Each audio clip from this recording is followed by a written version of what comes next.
समस्त भक्त मानू मोर हृदय प्रणाम। आध्यात्मिक वार्तालाप को आपण मान पुणी थे स्वागत।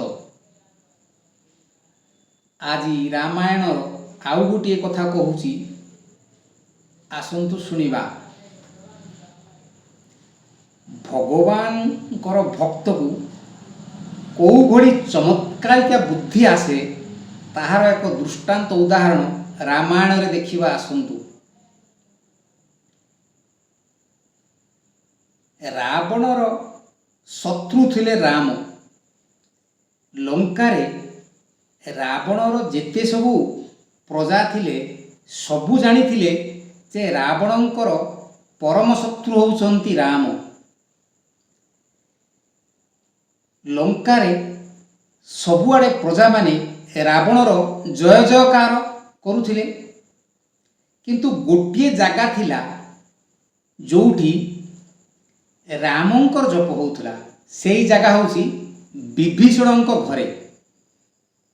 विभीषण तांको घरे रामंकु सदा सर्वदा जप करुथिले। एहा जेतेबेले असुर माने अर्थात रावणर प्रजा माने जेतेबेले जानिले जे रावणर निज भाई ही रावणंकर परम शत्रु रामंकु जप करुछंती, एही कथा जाई रावण को आगे फेरा देले। रावण को तार प्रजा माने कहले, महाभाग आपणकर निज भाई ही आपणक परम शत्रु को जप करुछंती। रावण पचारिले किए से ना आपणक निज भाई विभीषण सदा सर्वदा राम को ही जप करुछंती। आमे एहा सुनिबा को पाइलु। रावण एहा सुनिबा परे तत्क्षणात एक सभा आयोजन कले एवं विभीषण को डकाई पठाइले। विभीषण एही कथा जानी पारिला जे किछि गुटे अनिष्ट हेबाकु जाउछि। रावण तत्क्षणात एक सभा डाकी मते डाकिबार उद्देश्य से जानी पारिले। सेथिपाई से तो रामंक भक्त संगे संगे रामं को चिंता कले जे भगवान विषम समस्या आसुछि।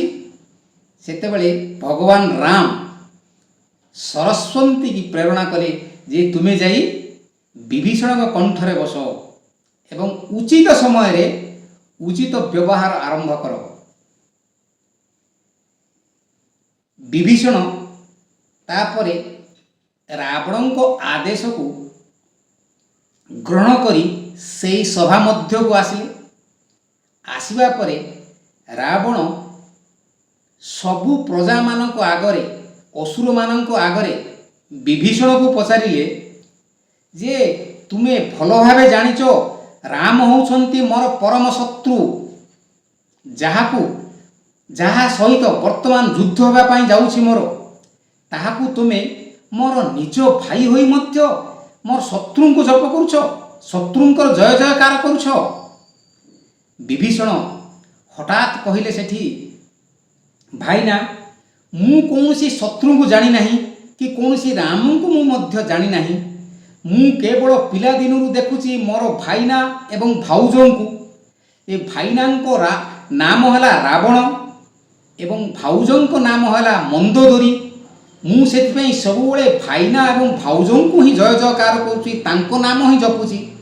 जेहेतु भाईना को नाम रावण एते बड़ नाम न धरि पारी केवल रा एवं भाउजों को नाम मंदोदरी एते बड़ नाम न धरि पारिबारु मो सेथिपई भाईना आउ भाउजों को अक्षर मिसाई रा म, रावणर रा एवं मंदोदरीर म, एई दुई अक्षर ही मु सबुबेले जय जयकार करुछि आ सदा सर्वदा जपुछि।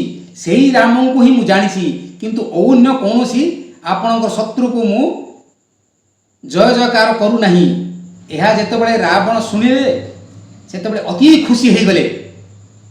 एहा केवल श्री राम प्रेरण करिथिला सरस्वती कंठरे विजय करिथिबारु एहा तांको पाटिरु बाहरी थिला।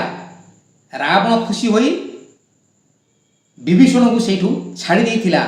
ଦେଖନ୍ତୁ ଭଗବାନ କେବଳ ଭକ୍ତଙ୍କର ସମସ୍ୟା ସମୟରେ କେଉଁଭଳି ଚମତ୍କାରିକା ଦେଖାନ୍ତି ଏହି ଉଦାହରଣରୁ ଆମେ ଜାଣିପାରିଲେ। କଥାଟା କେମିତି ଲାଗିଲା ମୋତେ କମେଣ୍ଟ ମାଧ୍ୟମରେ ଜଣାଇବେ। ଆଉ ଯଦି ଭଲ ଲାଗିଲା ତାହେଲେ ସେୟାର କରିବେ, ଲାଇକ୍ କରିବେ ଏବଂ ସବସ୍କ୍ରାଇବ୍ କରିବେ ବୋଲି ମୋର ଅନୁରୋଧ। ଏତିକିରେ ରହିଲି, ନମସ୍କାର।